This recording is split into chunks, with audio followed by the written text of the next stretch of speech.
Welcome, everybody, to Growing Good Humans podcast. I'm so happy and excited today to have Liane Crane. This has been a busy month of information. Just to introduce myself, my name is Barr. I'm the owner and founder of Emerging Educational Consulting. We guide families from the beginning to end of the college application process. Our mission is to grow good humans. We need citizens more than ever, and we use this process to do that. Right now, though, we're digging into the nitty-gritty. This session is really designed for parents. Most of us who are IECs or educational consultants are often, we're already inundated with the details of it depends in the college application process. And the financial piece is often just something we really like to outsource. And we have today Liane, who has been by my side for, I think it's 4 years now, guiding families on the nitty-gritty of financial aid. How do we afford college? How do we pay for college? How do we fill out the FAFSA? What is the CSS profile anyway? Liane, we've come a long way since the COVID days. We worked through together the rewriting of the whole FAFSA. And today I really want you to introduce yourself. And then, I just think you should just go right into it. Like, what do parents need to know this year? And let's just get started. Okay, great. Thanks, Laura. Always good to see you. And thanks again for having me in your community. I think what you do is wonderful. And so FAFSA. So hopefully everyone has at least gotten their FSA ID. So we'll start there. The FSA ID is actually, that acronym is being phased out. So what you're going to see now instead of that, because it never was an ID and it kind of threw people off, is you're going to call it a studentaid.gov login. So the actual web address of studentaid.gov is where you start your FAFSA. You will get your login so you can submit the FAFSA. And that's where if you take federal student loans, you will be attached to that website for the next 10 or plus years. So still important to go in. The students all need one, their own. And then a parent also needs one to submit the FAFSA. But again, if you see FSA ID, and wonder what that is, it's just going to be slowly phased into the word studentaid.gov login. So once you have all that, you can start your FAFSA. You'll be doing the 26-27 FAFSA. It shouldn't be too different than last year. Thankfully, I think we've got it to a place where it is relatively easy. There is still some questions that kind of make people pause, but some good news about the FAFSA this year. We have added in the business clause back in. So those families that own their own business with under 100 employees, that is excluded from the FAFSA. So that was kind of a really big thing that they took away during the COVID years that is now back in. Liane, I'm going to just stop you for a second and just have us go back to, what is FAFSA? Does everybody need to fill it out? Just give us a quick 101 for those who might be new to this community. Sure. Yes, I forget. I've been talking about FAFSA for 15 years. So yes. So free application for federal student aid. And nobody has to fill the FAFSA out, obviously free application. But this is the form that has a formula attached to it that lets schools know if the family is eligible for need-based aid. So does your income and assets reflect such that the government should and can help you with the cost of college for your child? So if you want some aid, you can fill it out. There are families that maybe don't qualify, but there are some reasons why maybe you'd want to fill it out anyway. So again, it's not mandatory or required, but a lot of schools would appreciate you filling it out. There's a lot of families kind of in that higher income that maybe don't think they qualify, but will end up qualifying. And anything from $500 to $1,000 that we don't have to pay is certainly worth, a few minutes of time to complete that FAFSA. So I would say there's rare reasons you wouldn't. It can be optional. Again, I would just discuss that with someone or make sure you know the reasons and what would happen if you don't complete the FAFSA. I get this a lot with families. They're very privileged and blessed families, and they acknowledge that, but they say things like, we're not going to qualify. We know we're not going to qualify. And so what is the point of filling it out if we never want financial aid? We never want to engage. Is that something I worth mean, yeah, I considering? mean, if that's how they feel and don't want to fill it out, I mean, that's fine. But there are some reasons, maybe. So completing the FAFSA will give the student eligibility for their federal student loan. So there are some, and debt is never good, but there are definitely some pros to students taking out their federal student loans. So that is always an option. There also are schools who maybe give things like FAFSA grants I've seen on there. So a lot of high net worth families, sometimes the schools can try and encourage and help families by giving them some money, and offering grants kind of for completing the FAFSA is a way they do that. So I have seen those kinds of things awarded just for completing the FAFSA. What about the rumor that there is advantage to not checking that box because schools want to fill those seats on the bus of those high net worth families? Is that? That is the $1 million question, Laura. So yes, completing the FAFSA and checking the box are kind of two separate items. By checking the box, then you're telling the school to please review my FAFSA and see if the information I put into the formula will lend us a qualifying for any of that need-based aid. But completing the FAFSA and not checking the box, you're submitting the FAFSA to the school. If there's a FAFSA grants awarded because you completed it, you could still qualify. So they're kind of separate from each other. Whether you check that box, does it give you an advantage in admissions? Not. That's a whole nother podcast we can do someday. But they can be two separate items, not checking the box and sending in the FAFSA. So if we have families who are interested in that kind of question, they just need to make an appointment with you because it's very nuanced as far as the school and what their situation is. So it might be hard for an IEC to just answer that question because of the long-term impact. Would you agree with that? Yes, absolutely. Okay. Let's talk really quickly about deadline. Lots of confusion about like when do you have to get it in, especially for those families who are approaching. It's October 15th for Georgia and UNC, et cetera. And November 1st is early action. When do those have to be done? So I usually tell families, kind of the rule of thumb to go by is get all your applications in first. That's the priority. Nothing can happen unless those are in. Most of the time it's the students doing them, but they do need some input into the financial forms in their FAFSA. So you don't want to stress them out by having to get too much all at the same time. So try and focus on the applications, in your spreadsheets when you have, here's the college that's, the application due date, whether it's EA, ED, or regular, the next column should be here's when the FAFSA is due, here's when the CSS is due. So once you are comfortable and your applications are all submitted, then go in, get the FAFSA in by the due date if you can. Schools appreciate that. The actual FAFSA isn't really due until the end, middle of the year, 2027. You have a whole year and a half to actually submit the FAFSA. So what the schools want, though, is for you to submit it to see if you're eligible and to get those financial aid packages out. I mean, that's kind of really the end goal of the FAFSA and the CSS is to see what those financial aid packages look like from the school. So obviously, the sooner you can get them in, the better. But, don't stress about getting them in before an application. Okay, so let me say that back to you. If, let's just say November 1st, there's an early action deadline, and the application has been submitted on November 1st, then it would be ideal for you to send it within maybe 5 to 10 days after the application has been submitted. So as the school faces the time of it looking at the application, they have the FAFSA along with the application. Is that how it would work? Yes. So once you submit the application, then the FAFSA and or CSS go in.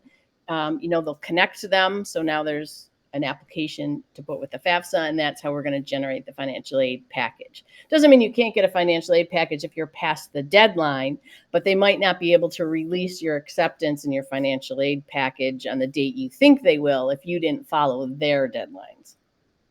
I think that's a really good point. I was surprised by this. As you know, I think we both have kids who have gone through this process personally. Mine are now in their 20s and late 20s, but I remember getting that acceptance for my son, Devin, but the financial aid package wasn't there. So I was like, yeehaw, yay, he got in, but where's the money? what's going to happen with that? So tell us about how schools manage that. So usually once, whether you're applying those EAED regular, the schools usually give you a range about when those acceptances and financial aid packages will come out. So the acceptance will come first. Majority, most of the time, I don't want to say all because every school has a little different, but any merit award is going to come in the acceptance letter.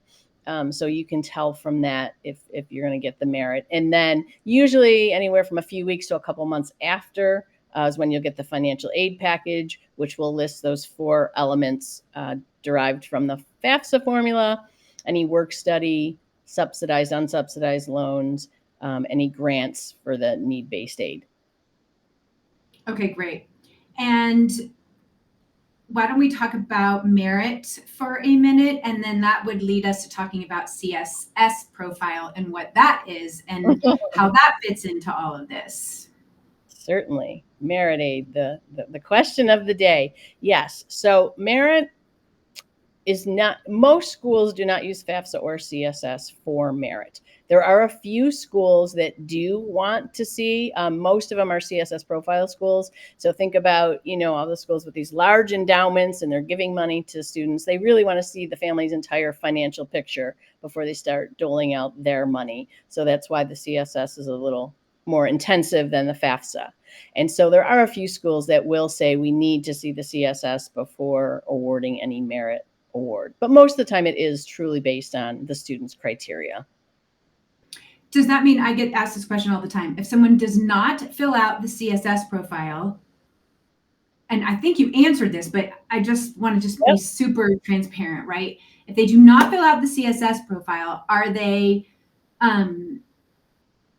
eliminating their chances from getting merit?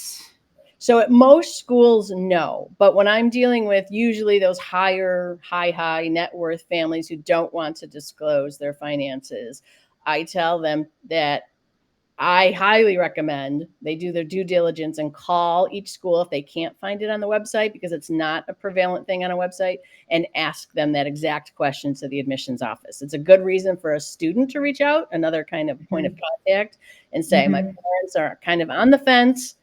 Do I need to convince them to submit it for merit aid? And then the admissions office should answer them that. Now, 99% of the time, it's probably going to be no, because obviously merit is, student criteria, but there are a few colleges, like I said, and you don't want to miss out on that opportunity. And if you are, at least you know why. You want to make that conscious decision, not just because you didn't, know or didn't want to fill out the form. Great. What else? What else is on your mind that you think we need to know now that we have a bunch of context? Yes. I think the FAFSA should be a little easier for everybody. Again, kind of boils down to the 3 questions. Put in your income. You're going to connect your tax return. Assets don't include retirement. Still a big thing parents get a little hung up on. Real estate, no primary home. Child support is an asset, not income. That's a big distinction because it's assets versus income in the formula are very different numbers. 529, is for the child you're completing the FAFSA. And we talked about businesses a little. I think those are the big things. Otherwise, it should be fairly easy. I would say that it is recommended for families that haven't submitted yet is to have the student log in first and do their portion, and then the parent. It's not wrong or going to trip anything up. It just flows a little easier and ensures that the parent and student are connected together. Sometimes when the parent starts to put the information and the student tries, the connection isn't there as well as when the student starts and the parent finishes. And they get an error code, isn't that right? If something happens, like they get an error and it's very confusing. Are there other tips that like the top 5 things parents make mistakes on? Yeah, they're kind of down from 5, but I think they were the kind of what I just mentioned is one, getting social security numbers wrong. Every year I get at least a couple of families that put the students, social security number in for their own. So that's, when you're doing that FSA ID, the studentaid.gov login, making sure the student really should do their own, write down those passwords. I think there's 5 security questions still. So you want to make sure, you're dealing with the government. It's kind of hard to reset that password. You're going to have this password for a long time. So write down all that information. Again, retirement, no primary home, the child support, and I think the business. Those are kind of the big ones. There's really only about 4 questions on the FAFSA now. So once they connect your tax return, luckily it took away a lot of those gray areas and questions that we didn't really know how to answer.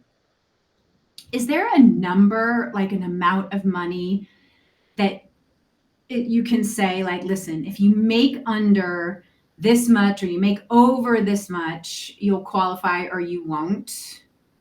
I used to use the number about 150,000 AGI, which is your line 11 in the 2024 taxes. But with the price of colleges, I'm kind of saying like around 200. But again, each family's different because, at 200 income, assets are going to play into there. 529 money is going to play into there. Maybe a business, maybe if the student has some money. So it's really, I've read the formula a long time ago. It was about 30 pages long, and there's, the parents' age falls into that. There's a certain exclusion for students' income. So there's all different numbers that can play into it. But with the price of colleges going where it is, I honestly recommend anyone under 250 to definitely complete the FAFSA. And then over that, we can have a discussion on, maybe why or why not. And are there, I know you have been such a gift to our practice, and whether you are in this community and part of our practice or you're just part of this community, Liane is available to you for service. But what are some complicated scenarios? The whole idea of like, you don't know what you don't know. Mm-hmm. Are there certain scenarios, like when people come to you with complicated scenarios, what are some of those scenarios? So I'd say the biggest one that's going to play out for this graduating class that we have no idea what's going to happen is the limits on Parent Plus loans. So this is really, I think, can go very badly if families are not planning. So to try and sum it up as succinctly as I can, it used to be, obviously, you could take loans up to the cost of attendance. So we're just going to use this fake family who needed to borrow $25,000 a year to send their kid to, cold Boulder, right? So they would be, okay, I'm going to borrow the $25,000. I'd have discussions on repayment, but let's just go with this for now. Well, now there are limits, and that family would not be able to borrow $25,000 a year. It's down to $20,000 for the first 3 years, and the senior year is $5,000. So not only is the limits going to affect a lot of families who, weren't understanding entirely how they were going to pay for college, but now with the difference in that senior year, you have to do a whole lot of planning up front if you're planning on taking any part of loans to pay for a 4-year college degree. Because what's going to happen is if you forget or didn't plan, where's an extra $15,000 going to come that senior year? So I recommend any family who's taking on debt, especially if it's, a significant amount, to be sure that you have that whole 4-year planned on where that money is coming from and how you're going to be able to pay, especially that 4th year.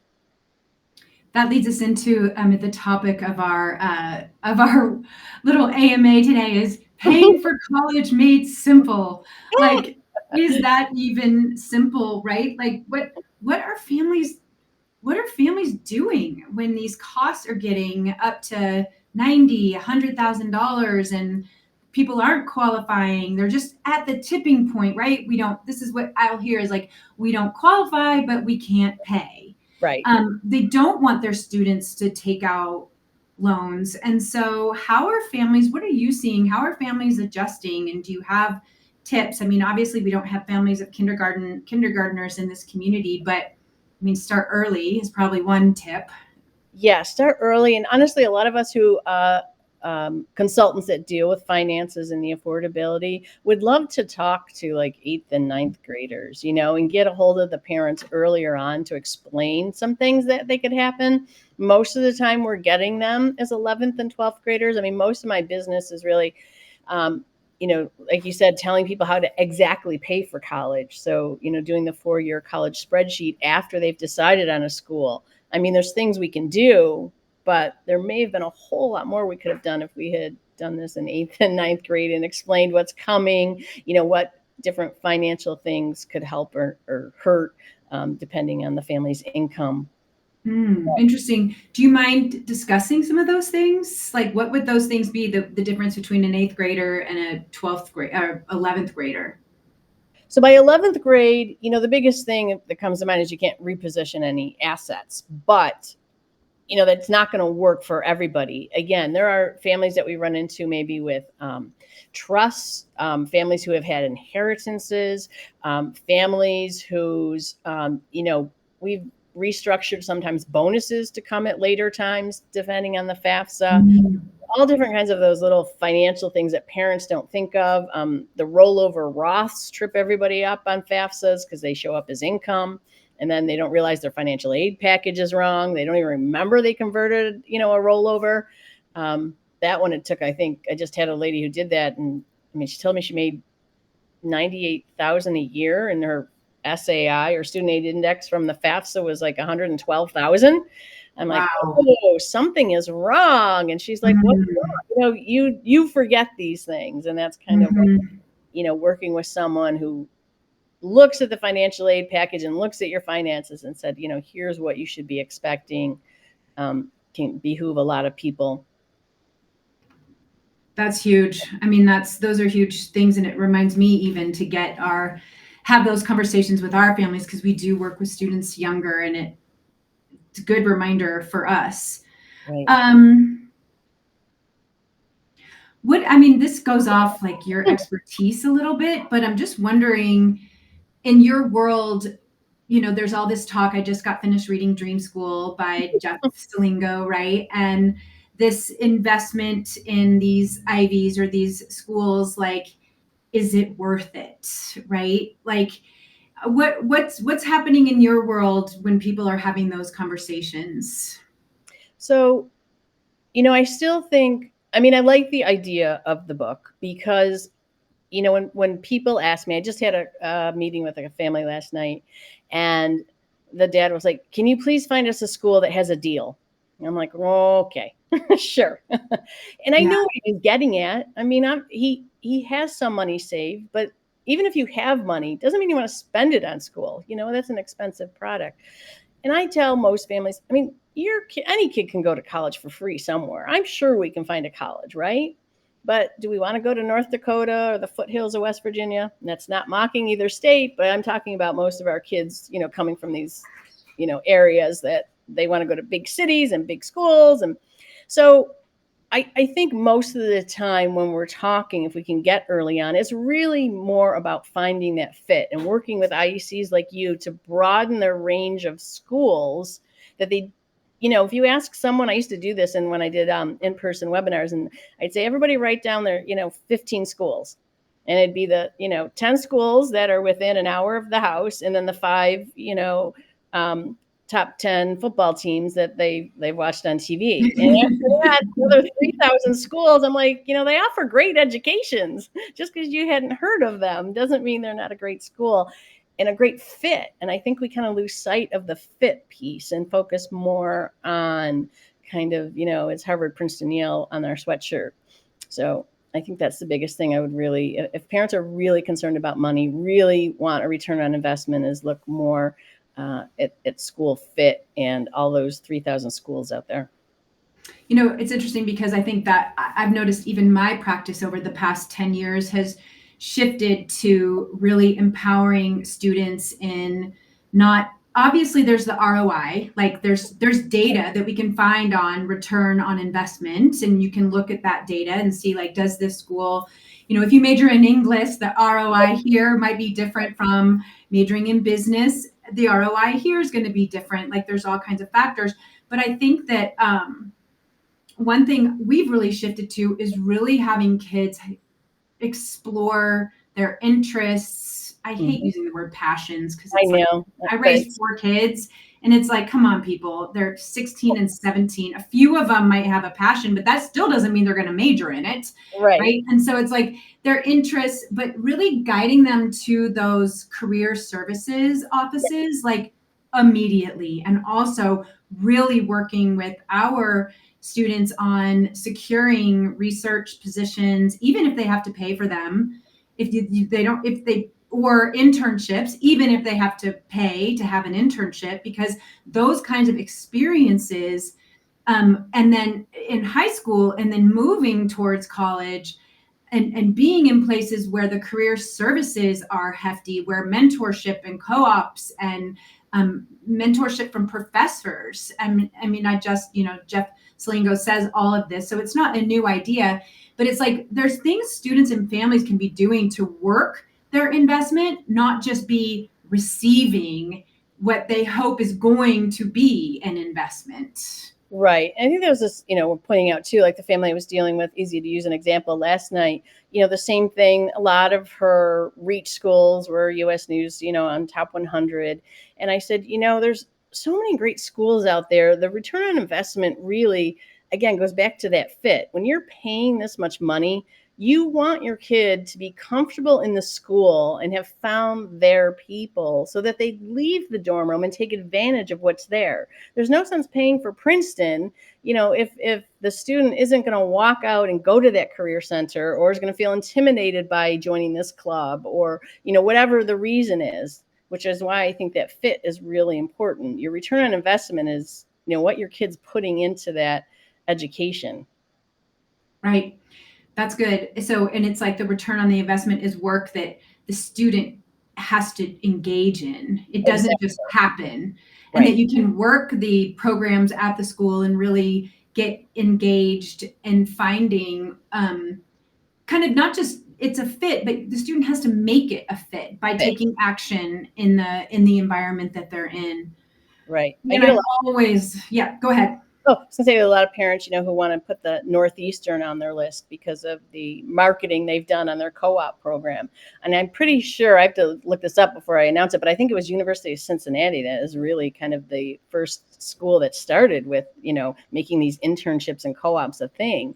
And, if I say that to people, they're like, University of Cincinnati? I'm like, hey, if you want to go to Northeastern for a co-op, like look at other colleges that are, have that as a backbone of their curriculum, not just because Northeastern. Oh my gosh, I'll speak to that. We have a beloved student who just started at University of Cincinnati in graphic design, and they are raving about the opportunities. Great school. Yeah, I think it's really one of those. I try and put on all my kids' lists. I think it's just one that gets kind of under the radar there. That's fun. Well, I don't know. Listen, that was 28 minutes we just spent together, and it's never enough time. But I do feel like we covered enough. And always for me, it's a reminder that you are here for our families, for any family who wants to reach out to you. And we couldn't be more grateful. Any last words? Yeah, I would just want to kind of sum it up. I would say, unless you're really adamant against not filing FAFSA or CSS, submit them, try and get them on time, but don't feel pressure. You can submit them after, answer the questions correctly. You don't have to put, $7,692.74, but you're giving them information on possibly, hopefully getting some either need-based aid. The other thing to remember is fit. And I think everybody should have a 4-year spreadsheet by Liane in order to figure out how they're actually going to pay for college. So if anyone needs that, have them call me when they decide on a school. That's great. Well, I do. And thank you so much for all you do and being there for our families, and have a wonderful fall. I'm sure I'll be talking to you very soon. Thanks again, Laura. Have a great day. Talk to you later. Bye-bye. Bye.